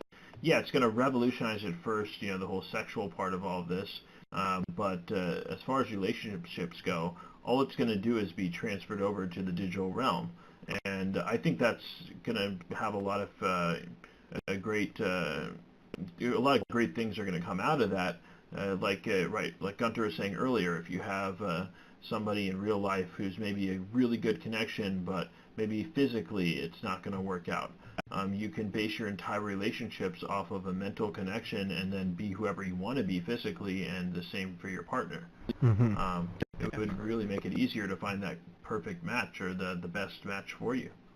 And I think, like, we're talking about masturbating and, like, getting off on it, but, like, I think a big part of intimacy is how do you provide pleasure, you know, how do you give pleasure back? So it being another real person at the other end, I think makes the most sense there. But ultimately, if it's not, I think these are tools to masturbate, less of replacing the full intimacy and relationship until you do get to, like, advanced robotics. I think robotics could be the killer, when you can order your, like we saw in Weird Science there, your perfect woman, and she, you know, loves you and feels just like you want her to, and all the new stuff. That's where things can probably start to get totally different, is when there's robots. Dude, if I was still a teenager, I would be totally screwed, man. I would never be coming out. I thank God I'm 46. It's not as big of an issue. Yo, man, can you imagine, like, you know, teenage guys who pick this up and start out in VR porn? They're screwed. They're never going to develop any, like, actual, you know, relationship skills. They're going to be like, screw this. I don't need to meet girls outside. I'll just, like, have my VR porn. Come on. Yeah. Oh, no. Well, I mean, they should. I mean, I'm kind of like what Dave says. Yeah, I checked it out, but I mean, I don't go back to it. Like, I'm kind of over it. I still prefer the real thing, obviously. Oh yeah, of course, yeah. Well, it comes down to then families and children and these other aspects of things, and wanting to spend your life with, you know, a person and have that sort of. Will there be a population problem like in Japan eventually because of virtual reality? People will just be hooking up in VR and. There is already a problem. You mean a solution? No, a solution. A solution. No, yeah, it'll be a solution for most of the world to their to booming population. Yeah. Japan's screwed though. See, the problem is a lot of people like myself can't get the real thing. So this is like a substitute, and you know, you don't have to go out and hire a hooker or do something illegal. And this might even help you interact with women better because it's kind of like a tool, like a training tool. Oh yeah. It might lower disease transmission also. I mean, people might not be transmitting it in many diseases. To learn about it, for sure. Oh yeah. And just to change topic real quick, you mentioned like robotics and stuff. I wonder how much like VR might slow robotics, because you could like do quite a bit in virtual with robotics, you know. Slow robotics. Well, I think it's like the prototyping. Yeah, I guess it would accelerate it, I guess, yeah. Prototyper till. Yeah. One more thing though on this post, Geek Godin of VR Desktop, a good friend, you know, from here in VRChat, he posted in there. He says, "No reason to hide behind a throwaway account, a piece of fruit. We sympathize with you." Oh. Wow. And a piece of fruit says, "You cheeky sod. I'll have you know, I don't have any throwaway accounts. When have I ever been afraid to speak my mind in public? If you really want me to write a few paragraphs on the first and second hand experiences with VR porn, just let me know. Not a problem." So, thought that was fun. Oh man, I can see. Yeah. Okay. All right. So another topic: Ready Player One, the movie. Anybody heard anything new about that? Nothing new. Nope. Nope. Other than there's some sort of VR element in the movie, which I'm betting all my money it's going to be one of these experiences like the Hunger Games had, like a 6-10 minute experience separate from the movie. Maybe, hopefully, you know, with actors moving around this time, but who knows? It might be gimmicky trash. Might be. Could be good. Who knows? Yeah, we're interested to see what happens with these kinds of things, right? I think Ghost in the Shell is supposed to get something similar, sort of VR treatment. I'm still waiting for the. Very interested to see. I'm still waiting for the Hunger Games to come on the Milk VR. It was supposed to be out. That's right.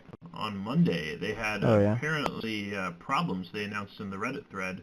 Apparently, the problem was with the Milk VR service itself that was causing the experience to have judder. So it came out really early on Monday morning and then went off Milk VR because, of course, I caught it and I downloaded it. I'm like, yeah, I'm finally going to get to see it, and, you know, not in a crowded, you know, party setting.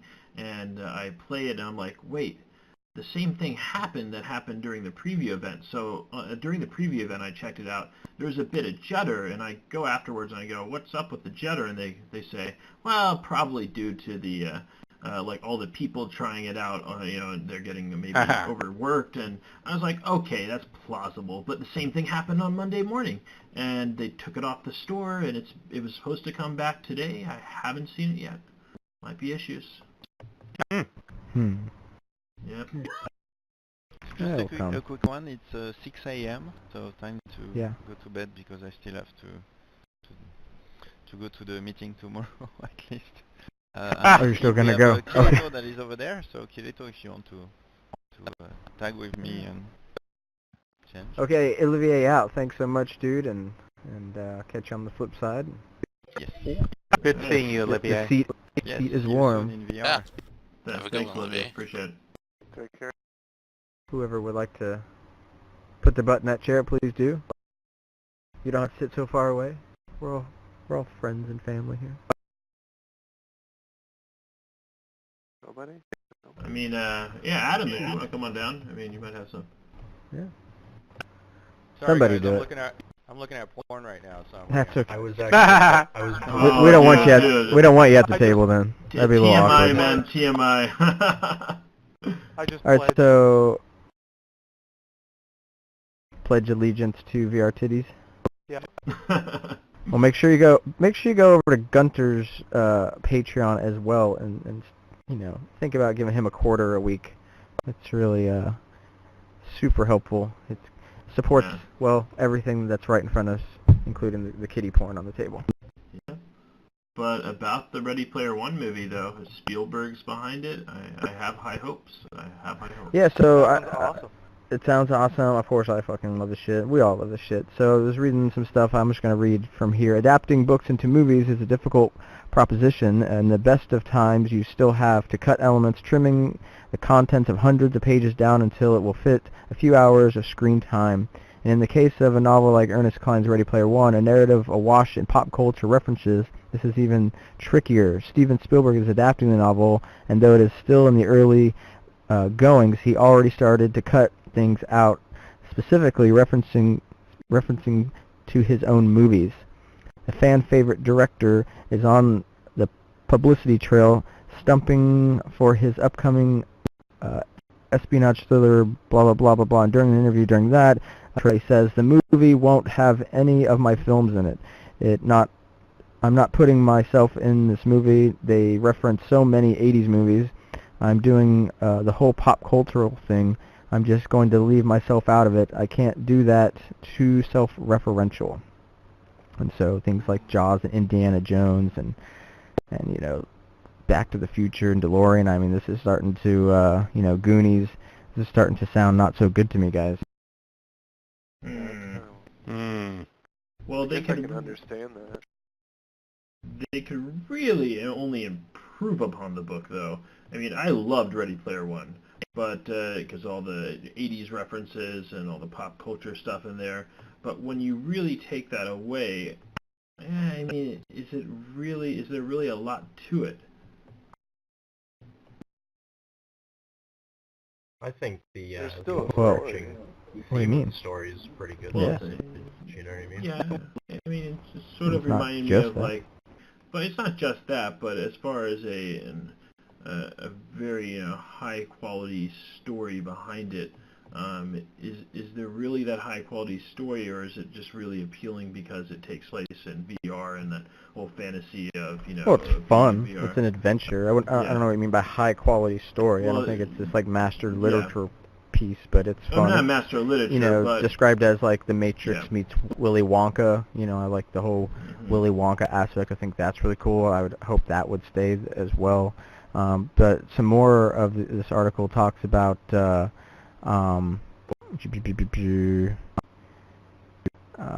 Spielberg seemed like an exciting choice because he helped shape the 1980s, which could make Ready Player One, you know, interesting. But however, it turns out that Spielberg is more fascinated by the antisocial component than the 80s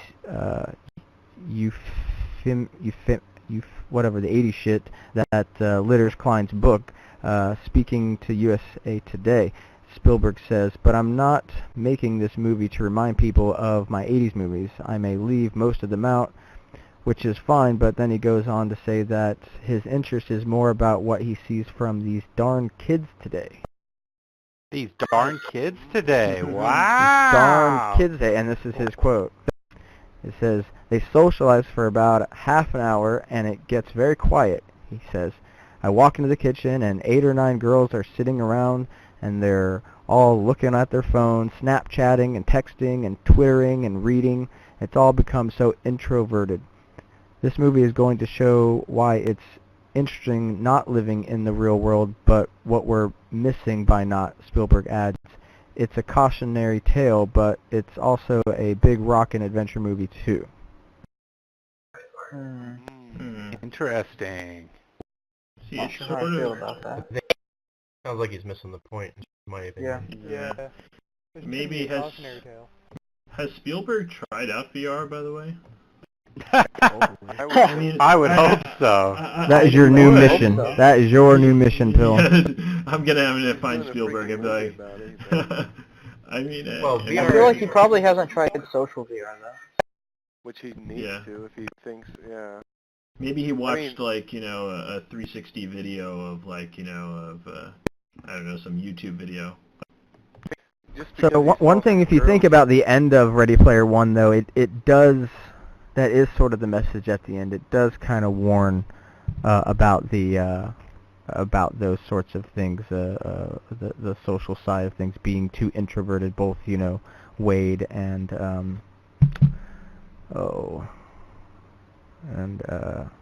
H were just, you know, introverted, and at the end they actually see themselves in real life, and it actually is kind of a message about, like, jacking out and doing something in the real world. So I don't know.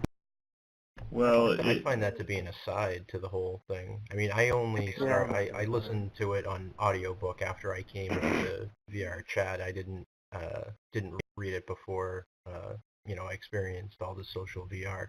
But what struck me and what I kind of found relevant was the open source and decentralized kind of theme that everything was moving towards, and the use of pop culture 80s references, it almost reminded me of like the documentary The Remix Revolution, and the whole time the book, the overarching question in the book was who owned the metaverse, and at the same time, it's like who owns these pop culture ideas and themes. Is it the studios, IP, lawyers, or is it the fans that keep it, juiced up and alive? I think there's a lot of ways to look at that.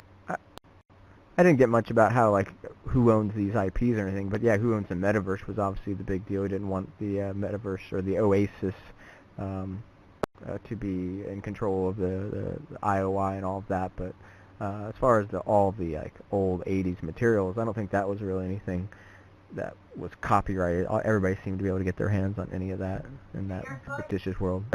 Yeah, I think it's just because the creator grew up in the 80s, and that's why they had those references to begin with, right? Well, it seems we're going through these struggles. James Halliday, yeah. Right now. Yeah, James Halliday is the only reason the 80s reference were really in there. But it's still, at the same time, like anybody familiar with the Jane's Hat debacle with the Firefly intellectual property, the fandom? No. Some people were making fan art, selling it on Etsy, and Fox came after them when that whole IP is really moved forward by the fans and kept alive by the fans. Yeah, it sure did. And there's been a documentary about it, like, in this idea of who really puts the value into this intellectual property and who really owns it. So maybe I'm just overthinking the Ready Player One, with that juxtaposition, but. Yeah, I mean, I after I read the book, I went back and I loved it, but I went back and I checked the, so I'm a big browser of the NeoGAF forum, their big video game forum, and they had a topic on the next one that was coming out, and they were talking a lot about the first one, and there was just a lot of hatred towards the first book from people who read it. And just one short quote from some guy who put a comment on there. There's 12 pages of post, right? And your mic lost ya. Yep. Pill is gone. He's dead, Jim. Hey. Long live Phil. Snap out of it. Come on. He's talking to himself now. He's been silent. Oh, man. Indeed. You must have a mic failure. Hey guys, I actually need to run myself, so pleasure is always hanging out with you. Every single aspect of the book.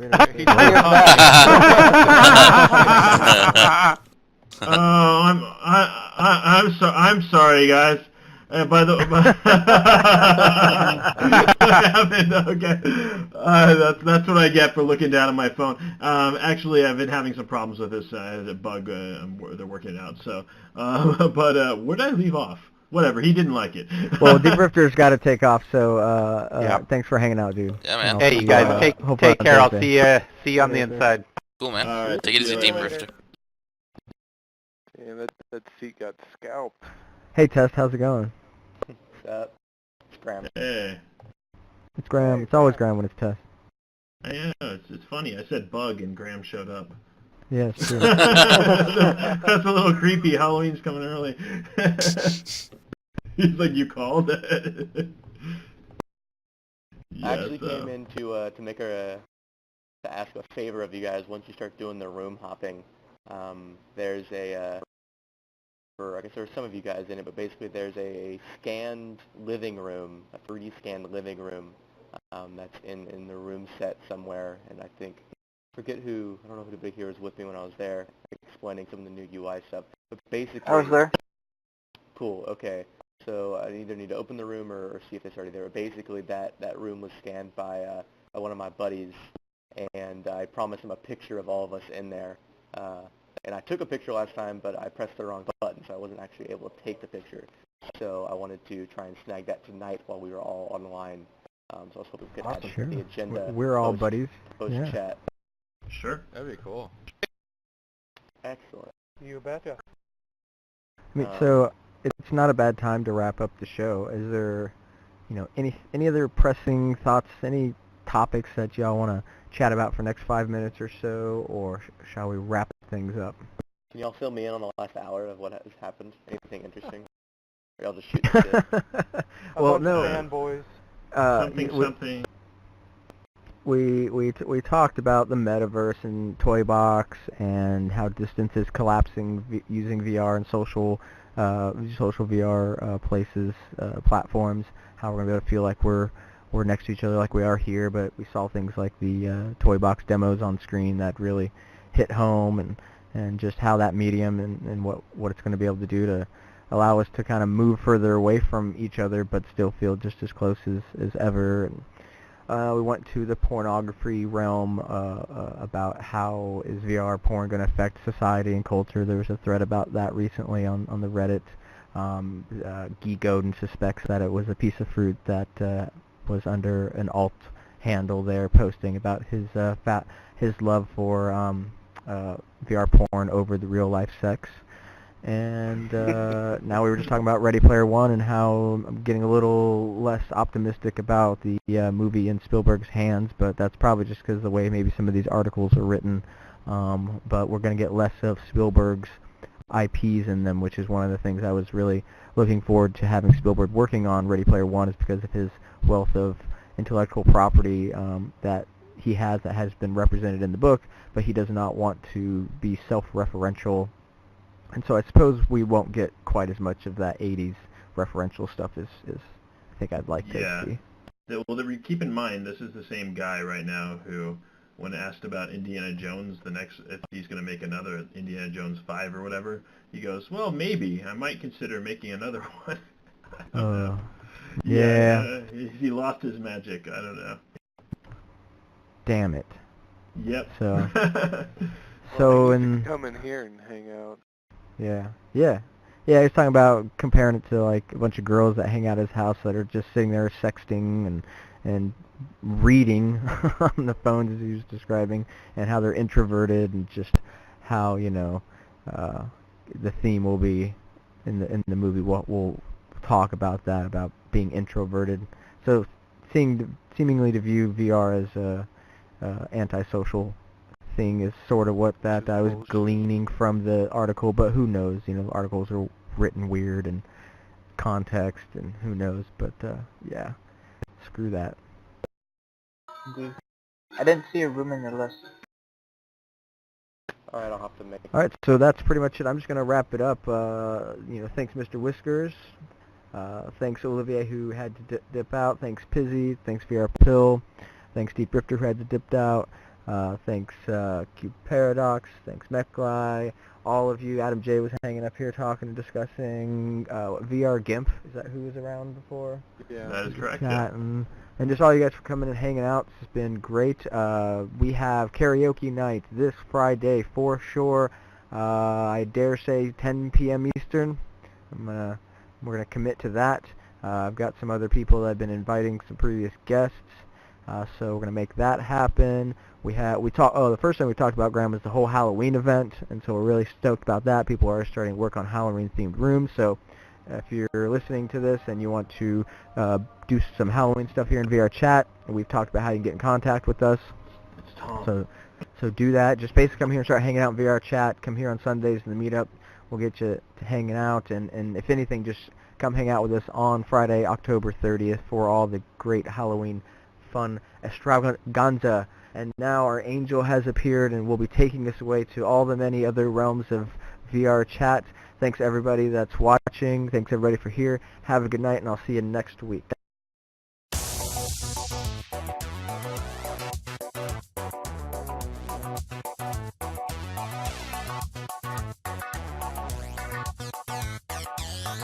Okay, are we still streaming? Always. Yes. Always? We don't cut it off like right now as the music's playing. Yeah. We don't go done and Dumb. we play it out. Play it out, yeah. I'll use the politically correct term then. I will be going on a bio break, and I will be right back. Oh. VRPill's gonna take a shit. It's okay. Stay tuned for this and more other updates. I'm just going to go in the corner of the room here to do it. Okay, be right back. Don't go in that corner.